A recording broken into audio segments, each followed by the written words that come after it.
Hello.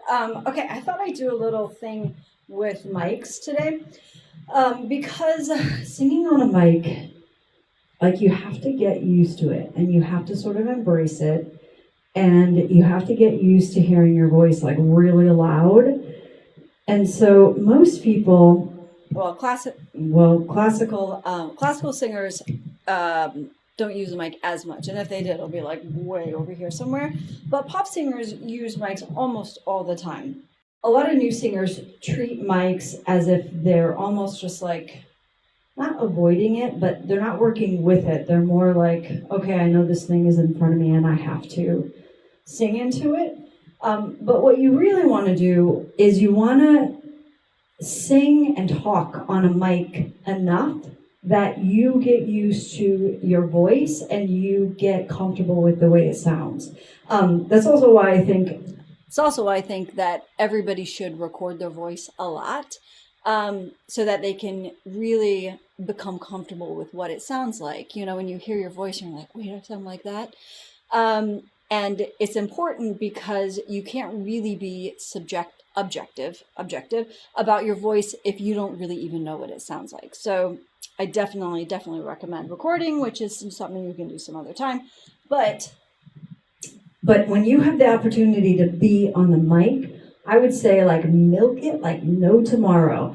So I had a student today and we were on the mic. She didn't touch it. She didn't really get that close to it. And a lot of pop singers will get like this close. Like my lips are touching it right now. And this is pretty normal. You want to be in a position where, because this is a dynamic mic, it's a mic that you have to hold close. So as soon as I like go this far, unless I'm really singing loud, you can't really hear me. So you got to go very close when you're dealing with dynamic mics. So this is a Shure, what is this, a 58? Yeah, a 58, 57. There's,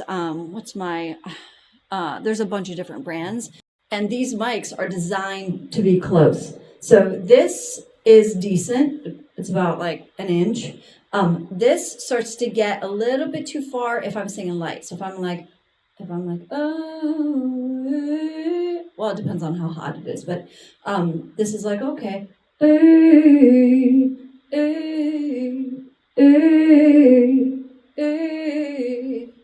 That's about 2 inches. And as soon as I go like 4 inches, it's like I might as well not even be singing in it anymore. If I'm singing a high note, you can kind of hear where it starts to actually pick up. So if I'm like, I'll be like, yeah. Hey! Okay, it's picking up a little bit. I'm about a foot away. Hey! That's about 6 inches. That's pretty good. Hey! Probably too much. It depends, again, on how hot the mic is. And if the mic already has a compressor, most probably won't, unless you're in a fancy place. But so if I'm singing loud, like, oh, I can definitely do 6 inches is great. A foot might be too much. You'll see singers a lot of times like go like this. Hey! I don't really do that as much because, again, these are dynamic mics. So they're designed to sing like their sweet spot is right there. So if you don't sing in the sweet spot, it's gonna, kind of sound like a different tone, and it may not even get much. So if you're singing and you're singing a loud note, you want to pull it back here, but still like have it pointing to your mouth, as opposed to like going like this or this or this.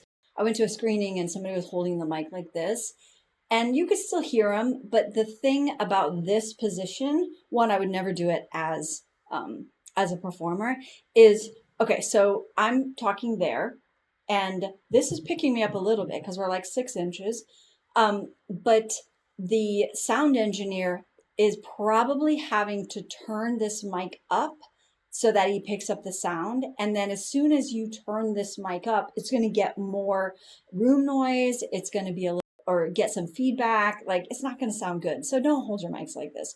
So even if you're doing an interview, you can go like this and that's fine. This is ideal for singing. This, again, you're like, bring, you're not quite getting the sweet spot, whereas this is the sweet spot. And definitely if you're singing, don't like rest it on your chin and sing like this. Hey, hey, hey. You still hear it, but you're not getting like the full timbre of your voice.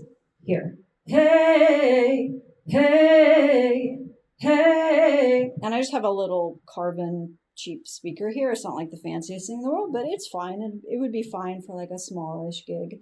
So I hope this is helpful. So the more time you spend singing and talking in a microphone, one, you're not going to be one of those people who like does an interview and you can't hear it and they're like, move the mic closer, because that happens a lot. And then you'll also start to listen to like how you sound in the room, because this is my voice without a mic, this is my voice with a mic, and those are two different sounds.